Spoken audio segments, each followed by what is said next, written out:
초보 운전자들이 뒤에 붙인 문구가 있죠. 문구를 보면 참 재미있는 문구가 있어요. 어떤 분은 그런 문구를 붙여놨더라고요.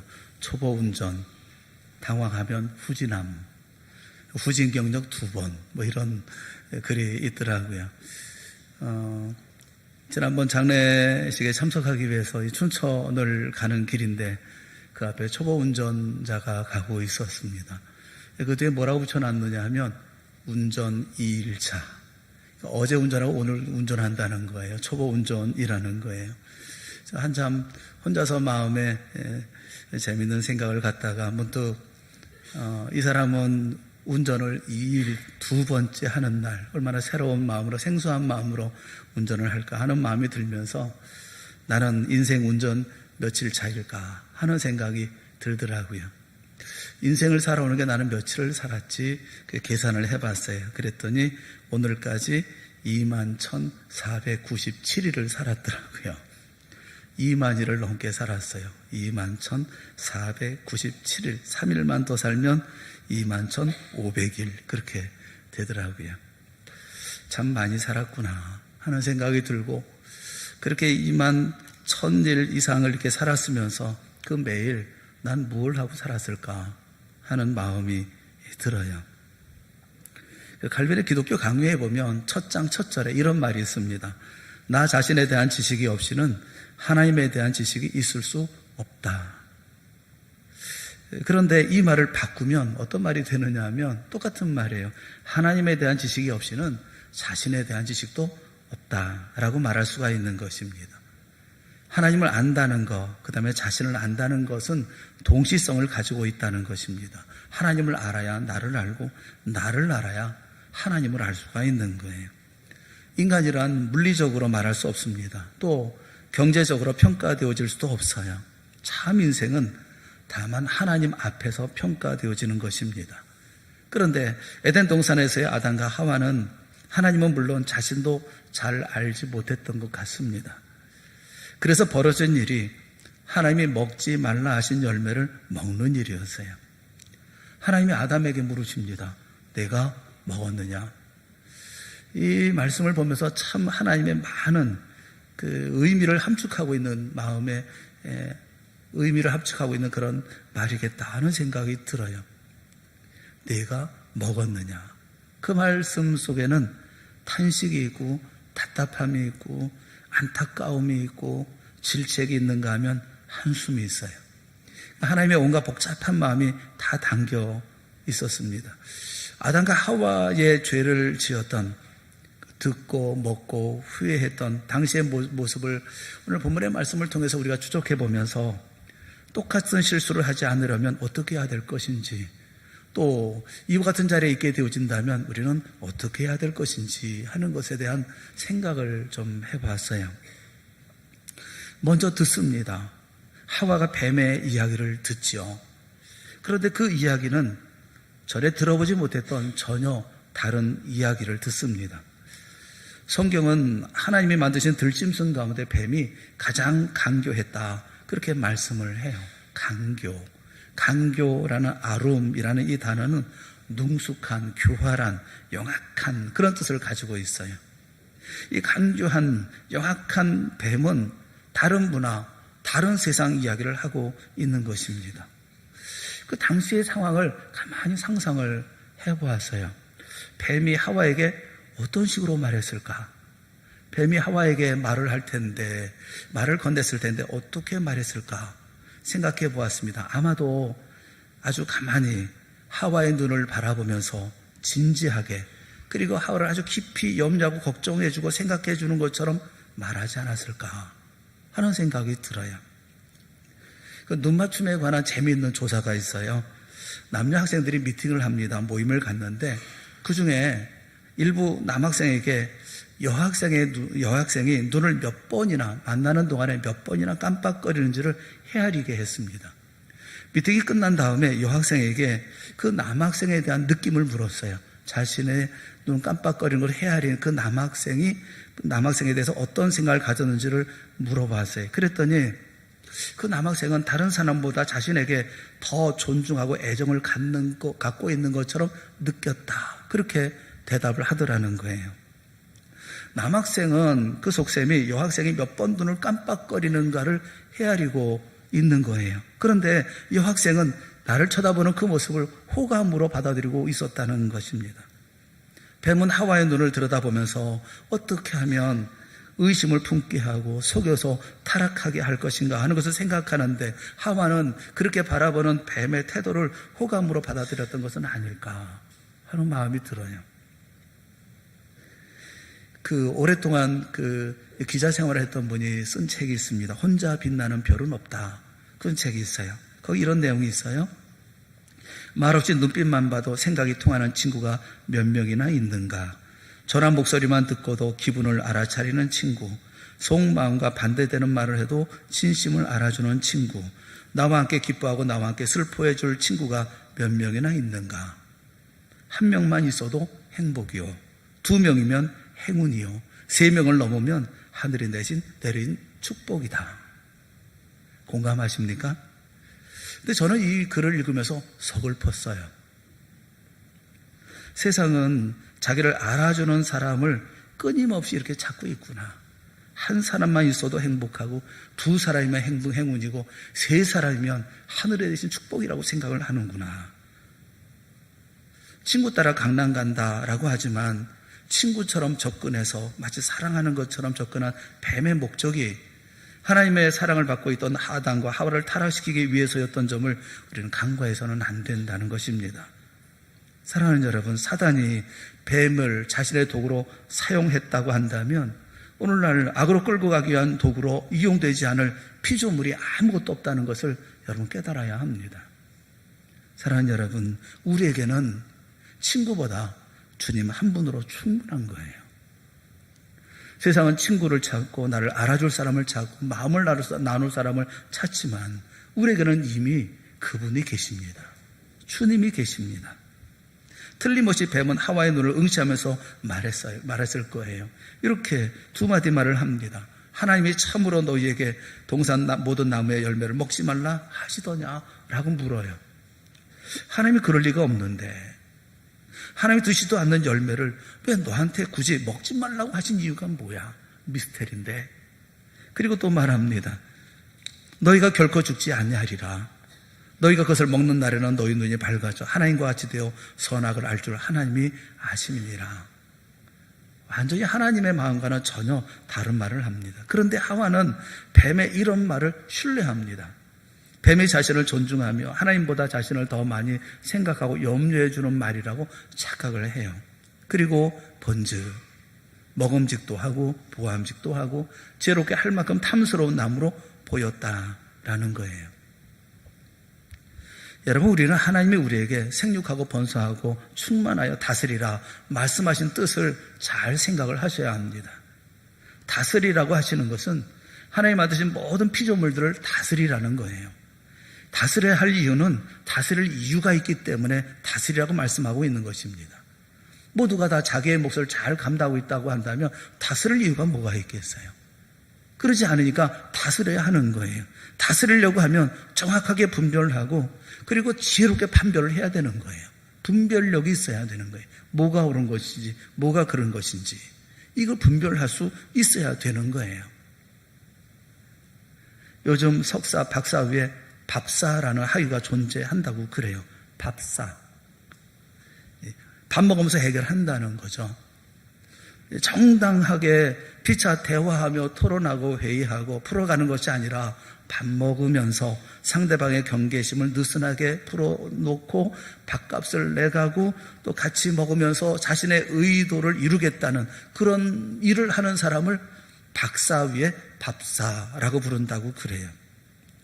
세상 속에 살아가는 성도는 학사도 되어줘야 하고 석사도 되어야 할 것입니다. 우리 모두 그래서 자신이 하는 모든 일에 박사가 다 되시기를 주님의 이름으로 축원합니다.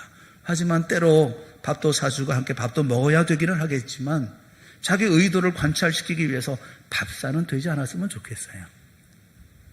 옛말에 호랑이는 가죽을 남기고 사람은 이름을 남긴다고 합니다. 그러면 성도는 뭘 남길까요? 호랑이는 가죽을 남겨요. 사람은 이름을 남겨요. 성도는 뭘 남길까요? 저는 성도는 삶을 남기는 것이라고 생각해요. 50년 살았으면 50년의 삶을 남기는 것이고 100년 살았으면 100년의 삶을 남기는 거예요. 우리에게 주어져 있는 사명을 잊지 않았으면 좋겠어요. 왜 돈을 버는지, 왜 세상을 사는지, 왜 가정 안에서 내가 이렇게 참고 견디고 그래서 하나님 나라를 이루어야 하는지. 사랑하는 여러분, 죄의 뿌리는 결국은 불신앙이라는 것을 알아야 합니다.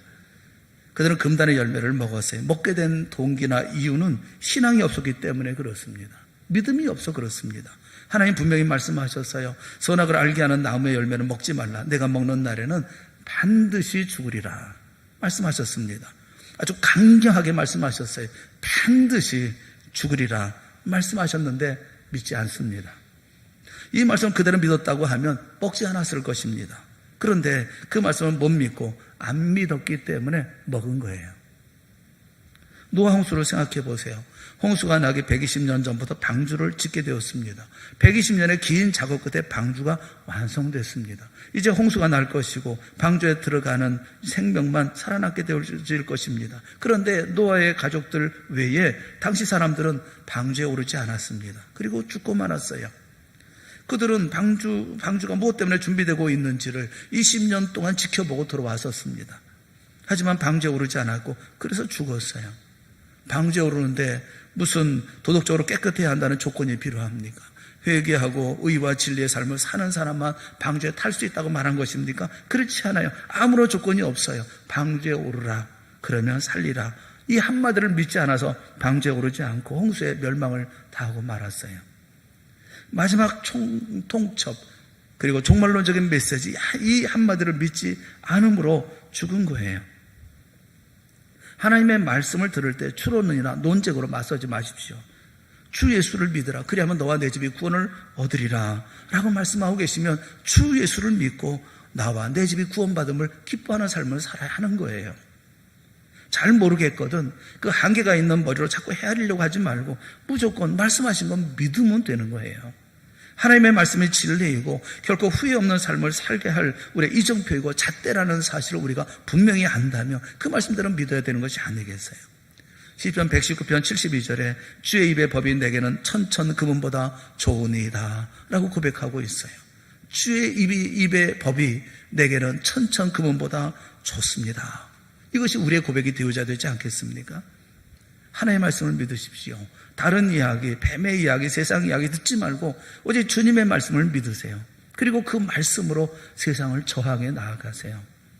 사도행전 4장 19절 말씀에 보면 베드로와 요한이 대답하여 이르되 하나님 앞에서 너의 말을 듣는 것이 하나님의 말씀을 듣는 것보다 옳은가 판단하라 하고 그들을 저항합니다. 대항합니다.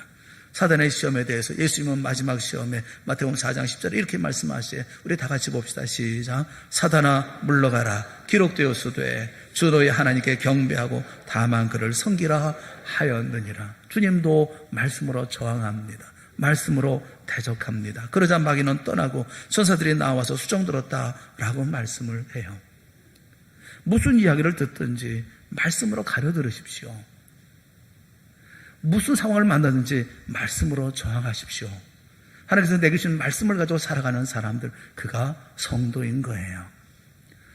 듣고 현혹되고 마치 나를 사랑해서 얘기하는 것처럼, 나를 존중해서 얘기해 주는 것처럼, 나를 위해서 얘기해 주는 것처럼 그렇게 내가 받아들이니 그 가운데 하나님의 말씀 무시하고 나를 우선하는 삶을 살게 되지 않겠습니까? 첫째, 들었다. 잘 들어야 된다. 들어도 말씀 가운데서 판단하고 말씀으로 대항해야 된다라는 거예요. 두 번째는 먹습니다. 따먹고 6절 말씀 우리 다 같이 함께 봉독하겠습니다. 여자가 그 나무를 본즉 먹음직도 하고 보암직도 하고 지혜롭게 할 만큼 탐스럽기도 한 나무인지라 여자가 그 열매를 따먹고 자기와 함께 있는 남편에게도 주매 그도 먹은지라. 저는 말씀을 보면서 여기에 조금의 주저함도 보이질 않아요. 그럴까 말까 할까 말까 망설임이 보이질 않아요. 따먹고 금방 따먹습니다. 그리고 난 다음에 남편에게 주어서 먹게 합니다. 자기와 함께한 사람에게까지. 한 사람의 잘못이 온 가정 모두를 힘들게 합니다. 내가 생각은 그렇게 한다 하더라도 좀 행동은 천천히 했으면 좋겠어요. 조심스럽게 했으면 좋겠어요. 말도 천천히 하고 생각도 천천히 하는 우리 모두가 다 되어질 수 있기를 바랍니다. 이 강교하다라는 아름, 이 말이 능숙한, 교활한, 영악한 이라는 뜻이라는 것을 말씀드렸어요. 그런데 아름은 또 다른 뜻이 있습니다. 신중한, 조심스러운 그런 뜻도 있어요. 같은 단어를 잠언 12장 16절과 23절에도 같이 사용하고 있는데 이 아름이라는 단어를 슬기로운 자라고 해석을 하고 있어요. 슬기로운 자. 그렇다면 무엇은 교활한 것이고 어떤 것이 슬기로운 걸까요?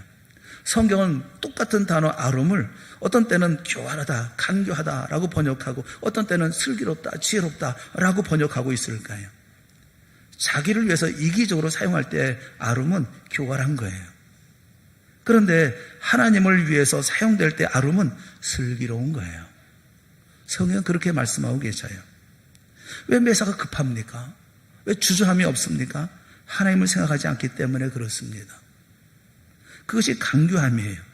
어렵고 힘든 일을 만나면 좀 신중하게 하나님을 생각하고 자신을 돌아보는 것, 그게 슬기로운 거예요. 어떤 성도가 좀 무엇이 좀 언짢고 좀 괴로우면 언제나 아담과 하와를 원망하고 불평을 했다고 그래요. 아담과 하와는 왜 그 선악과를 따먹어가지고 우리로 하여금 이렇게 고생하게 만드느냐라고 이렇게 불평을 늘 했다고 그럽니다. 이것을 알고 계시는 목사님이 이 부부를 초대를 했어요. 잘 준비된 식탁에서 함께 식사를 이제 하게 되어졌습니다. 막 식사를 하려고 이제 반찬의 뚜껑들을 열고 있는데 근데 마침 누가 밖에서 찾는 거예요. 목사님이 음식 그 그릇을 뚜껑을 열어 놓으면서 당부하기를 이 음식 가운데 그 중앙에 있는 그 한 그릇을 가리키면서 이 그릇은 내가 돌아올 때까지 뚜껑 열지 말고 그냥 내버려 두라고 그렇게 당부하고 밖으로 나갔어요. 그러면 더 궁금하죠. 더 궁금한 거예요. 도대체 뭐가 있어서 이걸 열지 말라고 했을까? 목사님이 있을 때 열라고 그랬을까? 너무 궁금해서 견딜 수가 없는 거예요. 진수성찬을 차렸는데 도대체 이 하나는 도대체 뭐길래 뚜껑 열지 말라고 한 걸까?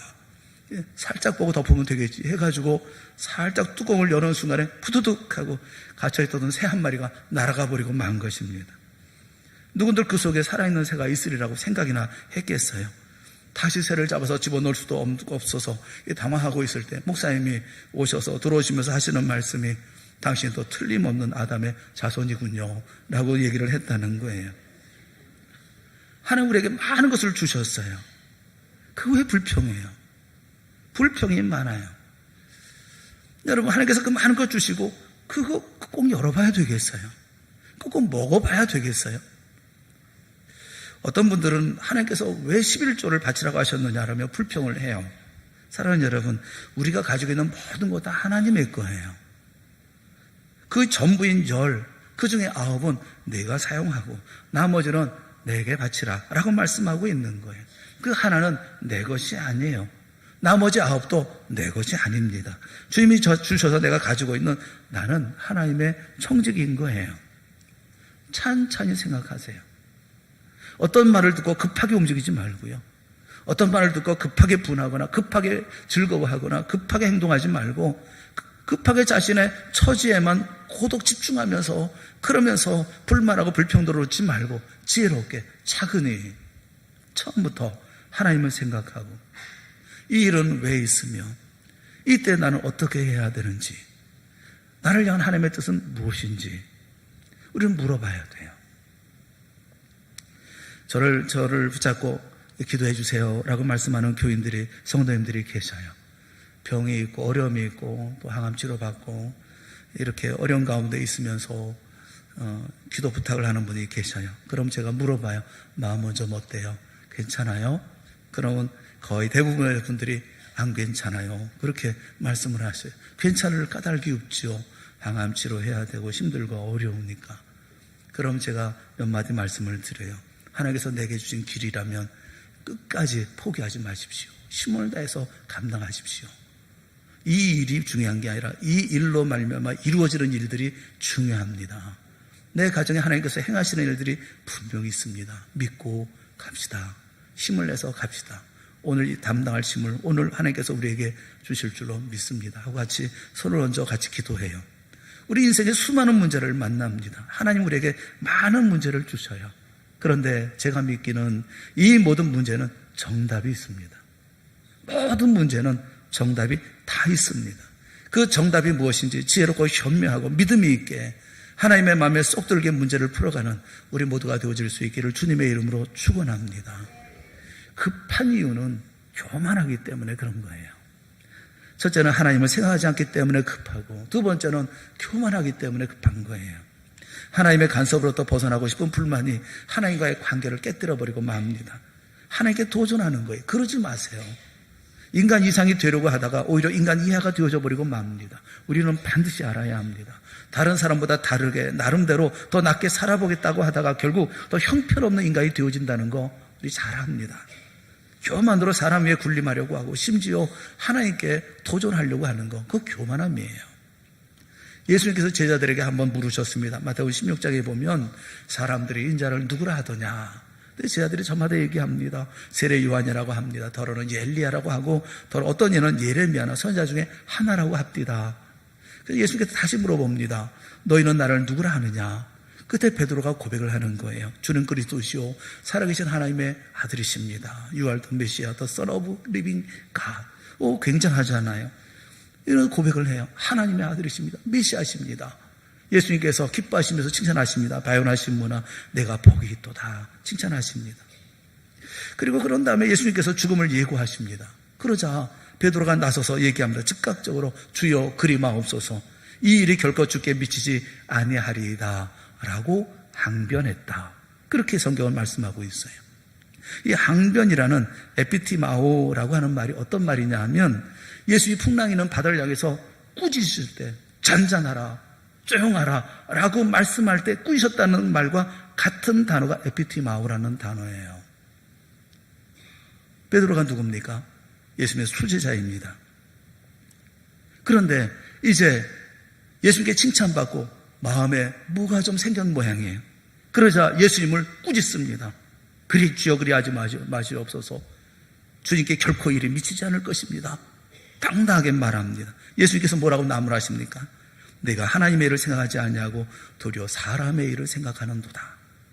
사단에게 이용당하면 감히 예수님의 사역에 대해서 한 말씀 올릴 용기와 자신을 가지게 됩니다. 그것이 교만함이에요. 고린도전서 10장 12절에 보면 그런즉 선줄로 생각하는 자는 넘어질까 조심하라 말씀하고 있어요. 모두가 자기가 우상이고 자기가 신이 되려는 마음 때문에 세상에는 전쟁이 그칠 날이 없습니다. 비난과 또 투쟁, 분쟁, 어려움이 있어요. 교만 때문에 믿음도 인격도 사랑도 기쁨도 성장할 수가 없습니다. 이 때문에 인간다울 수가 없고, 이 때문에 평안한 마음을 가져보지를 못합니다. 좀 천천히, 힘들고 어렵겠지만, 현실은 너무 어렵고 힘들지만 좀 천천히, 힘들고 어려울수록 아무런 생각이 들지 않을수록 천천히 주님을 생각하세요. 이 모든 문제가 해결될 때까지 기다리라는 게 아니에요. 참고 견디라는 게 아니에요. 차근차근 겸손하게 스스로 낮추고 주님을 생각하고 그 가운데 행동할 일을 결정하라는 거예요. 그렇게 믿음의 역사를 만들어갈 때, 우리의 삶을 만들어갈 때 우리는 이 모든 시련을 이겨낼 수가 있는 것입니다. 세 번째, 이들은 후회합니다. 이렇게 일을 벌이고 난 다음에 후회해요. 7절 말씀에 보면 이에 그들의 눈이 밝아져 자기들이 벗은 줄을 알고 라고 말씀하고 있어요. 11절에 하나님께서 그들에게 물으십니다. 이렇게 물으셔요. 누가 너의 벗었음을 내게 알렸느냐? 누가 내가 벗었다고 누가 내게 알려준 거야? 존 레논이라는 분이 있죠. 전설의 비틀즈 그룹의 멤버였던 존 레논이 그 노랫말 가운데 그런 말을 썼어요. 인생이란 뭐냐? 인생이란 하면서 이렇게 그 가사말을 썼어요. 다른 계획을 세우느라 분주한 동안 슬그머니 일어나는 일, 그게 인생이다. 다른 계획을 세우느라고 분주하게 이렇게 다른 일 때문에 계획을 세워서 그것 때문에 바쁘게 돌아가는 동안에 그동안에 슬그머니 일어나는 게 인생이라는 거예요. 그 슬그머니 일어날 일 때문에 자신들의 생각, 자신들의 계획 가지고 열심히 일하다 보니까 일어난 일 때문에 아담과 하와는 두려워합니다. 그런데 원인에 대해서는 말하지 않아요. 여기 문제가 있어요. 원인을 모르는 고통에는 처방이 없습니다. 세상에 알려진 병만 3만 가지 이상이라고 그래요. 근데 치료 방법을 알고 있는 것은 불과 5천 가지에 불과하다. 그런 것을 언제 본 적이 있어요. 나머지 2만 5천 가지는 원인도 모르고 치료 방법은 물론 모른다는 거죠. 아픈 것은 분명한데 원인을 몰라요. 고통을 당하는데 원인을 알 수가 없고 불안과 공포 속에 있으면서 이 불안과 공포가 어디서부터 왔는지를 모르는 거예요. 그래서 숨어버립니다. 현대를 가리켜서 위장의 시대라고 하고 위장 문화의 시대라고 해요. 왜 이렇게 거짓이 많고 위장이 많은지 알 수가 없습니다. 요즘에도 포장은 그럴듯한데 내용이 그렇지 못한 것들이 많잖아요. 추석 때가 되면 선물하는 게 좀 걱정돼요. 뻔뻔한 포장이 있는데 속은 어떨까? 그런 것 때문에요. 깨름직하게 석연치 않게 계속되는 어둠의 상태에서 언제까지 숨어있기를 원하며 진실을 숨기며 살아갈 수가 있겠어요. 아담이 무화과 나무 잎을 엮어서 치마를 했다지만 아침에 해가 뜨면 금방 말라버리고 말 것이 아니겠어요? 그런데도 변명으로 일관합니다. 자기 자신을 잃어버리고 있는 거예요. 자기가 잃어버리고 만 거예요. 자신을 드러내고 자신의 삶을 살려고 하지만 결국은 자신을 잃어버리고 만 것입니다. 진실을 떠나 변명을 늘어놓는 존재가 되어져 버리고 말았어요. 죄의 책임을 물으시는 하나님께 아내가 먹으라고 해서 먹었다라고 책임 회피에 대답을 합니다. 하나님이 하와가 먼저 따먹은 사실을 몰라서 아담에게 묻는 거겠어요? 참 보면 시시한 남편들 참 많아요. 무슨 일이 잘못되면 다 아내 탓이라고 그래요. 아내 잘못 만나서 그렇다고 그래요. 그런가 하면 아내도 그렇잖아요. 아이들 때문이라고 줄줄이 남에게 다 전가하기 바빠요. 요나가 하나님의 명령에 불순종해서 다시스로 가는 배를 타고 도망가다가 이 배가 갑자기 풍랑을 만났을 때 요나는 이 풍랑이 자기 때문이라고 합니다. 자기를 바다에 던지라고 말해요. 아담과 함께 지금 우리에게 이 요나와 같은 나 때문이라고 하는 그 중심이 참 아쉬워요. 변명 속에는 후회만 있습니다. 사랑하는 여러분, 다시 시작하면 되는 거예요. 여러분 잘못된 자리 가운데 있으면 다시 시작하면 되는 거예요. 내가 먹었느냐? 라고 말씀하시면 네, 제가 먹었습니다. 그리고 다시 시작하면 되는 거예요. 왜 완벽하려고 그래요? 왜 숨기려고 그래요? 왜 그걸 감추려고 합니까? 고민이 생겼을 때 자녀들이 상의에 올 것이라고 생각하는 아빠는 52%라고 그래요. 아빠 중에 절반은 고민이 생기면 자식이 찾아와서 상의할 거다라고 생각을 한다고 그래요. 그런데 고민이 생겼을 경우 아빠에게 상의할 것이라고 대답한 아이는 불과 3%에 지나지 않는다고 그래요. 이미 벌어졌어요. 그러면 이 어떻게 수습을 할 것인지, 이미 되어진 일인데 어떻게 마무리를 할 것인지, 내일을 어떻게 도모할 것인지, 여러분 이 모든 것에 대해서 우리가 깊이 생각을 해야 되지 않겠어요? 천천히 주님을 생각하고 두려워하지 말고 숨지 말고 변명하지 말고 겸손하게 자기 모습 그대로 주님 앞에 서서 이 문제를 다시 시작하면 되지 않겠어요? 젠 해리슨이라고 하는 엄마입니다. 엄마 여성이 쓴 책이에요. 그분의 책 제목이 나에게 폭풍이 왔다. 그런 제목이 나에게 폭풍이 왔다. 그 시작을 이렇게 시작합니다. 노스캐롤라이나의 10월 초 화창한 오후 살아 숨쉰다는 것이 기쁘게 느껴지는 날이었다. 살아 숨쉰다는 것이 기쁘게 느끼는 날이었다. 그 밑에 이렇게 글이 써져 있어요. 남편이 나에게 작은 소리로 말했다. 여보, 제임스가 죽었대. 삶의 모든 순간이 바뀌는 순간이었다. 가슴이 찢겨나가는 듯이 아파왔다. 이 제임스는 이 두 부부에게 하나밖에 없는 아들이었고 이 아들은 아프리카에 선교를 위해서 간 아들이에요. 그런데 아프리카에서 그 아들이 죽었다라고 소식이 들려온 거예요. 이제 모든 시간은 제임스가 죽기 이전과 이후로 표시되리라. 돌아갈 길은 없었다. 한 번도 걸어본 적 없는 길을 어떻게 걸을까? 이분은 자신의 상황을 마치 폭풍을 만난 삶으로 묘사를 합니다. 날이 밝은 뒤에 보게 된 광경은 마치 전쟁터를 방불케 했다. 광풍에 뿌리가 뽑힌 거대한 참나무가 쓰러져서 주변의 모든 것을 부수었고 전깃줄은 건물벽과 도로 위에서 위험하게 대롱거렸다. 지붕에서 뜯겨져 나온 자재들과 깨진 유리 조각들이 널려있는 마당을 가로질러 가는 일은 그야말로 모험이었다. 양철 자재 역시 마치 종이장처럼 구겨져 있었다. 예전에 폭풍만 나고 태풍만 나서 집이 다 무너졌을 때 그때를 상상하면서 내 상황이 그런 상황이었다라고 말합니다. 그러면서 다시 기억하면서 얘기를 해요. 태풍이 만났을 때, 모든 것이 무너졌을 때 정말 필요했던 것이 있었는데, 그것이 뭐냐면 물과 음식과 빛과 비상연락처와 담요였다. 평상시에 너무나 흔한 것들이 모든 것이 망가졌을 때는 정말로 중요하고 필요한 것이었다 라고 그분은 얘기를 해요. 생명을 유지하기 위해서 필수적인 것은 물이었습니다. 배고픔을 채워줄 것은 이제는 아무도 구할 수 없는 음식이었습니다. 방향을 잡게 할 수 있는 빛, 그것은 손정등이 있어야만 했었습니다. 비상연락처가 필요했었고 담요가 필요했습니다. 그러면서 그분은 이렇게 얘기를 해요. 우리 신앙생활 가운데 태풍을 만나서 모든 것이 무너지면 우리에게 이것이 필요하다. 생수이신 예수님, 물이 필요하고 영혼의 영양분을 공급해 줄 말씀, 음식이 우리에게 필요하고 흔들리는 삶의 눈을 고정시켜 줄 수 있는 믿음, 빛이 필요하고 짐이 너무 무거워서 혼자 감당할 수 없을 때 도와줄 지체 교회인 비상연락처가 필요하고 젖은 몸과 죄를 감싸줄 기도, 담요가 필요하다. 그분은 그렇게 얘기해요. 평상시에 예수님 말씀, 믿음, 교회, 기도 주변에 늘 있는 것처럼 별것 아닌 것처럼 여겨졌지만 비상시에는 절실히 필요하더라. 이 이야기를 귀담아 듣는 여러분 모두가 되어질 수 있기를 바랍니다. 내가 먹었느냐? 네, 제가 먹었습니다. 그러면 이제 어떻게 할까요? 우리에게는 물이 필요합니다. 음식이 필요합니다. 빛이 필요합니다. 비상연락처가 필요하고 담요가 필요한 거예요. 예수님이 필요하고 하나님의 말씀이 필요하고 그리고 우리에게 믿음이 필요하고 교회가 필요하고 기도가 필요한 거예요. 우리에게는 언제나 위기가 있습니다. 문제도 있습니다. 실수도 있어요. 실패도 있어요.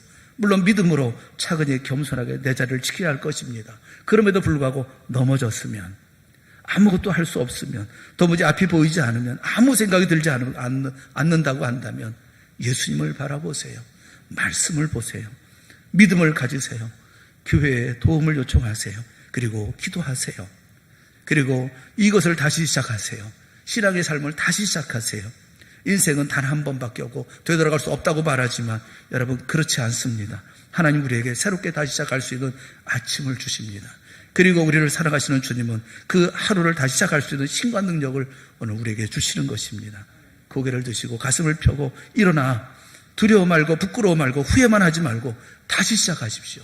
시작하면 되는 거예요. 믿음의 용기를 내고 우리에게 주어진 기회를 힘을 다해서 하나님 앞에 살아가는 삶이 우리 가운데 있어야 할 줄로 압니다.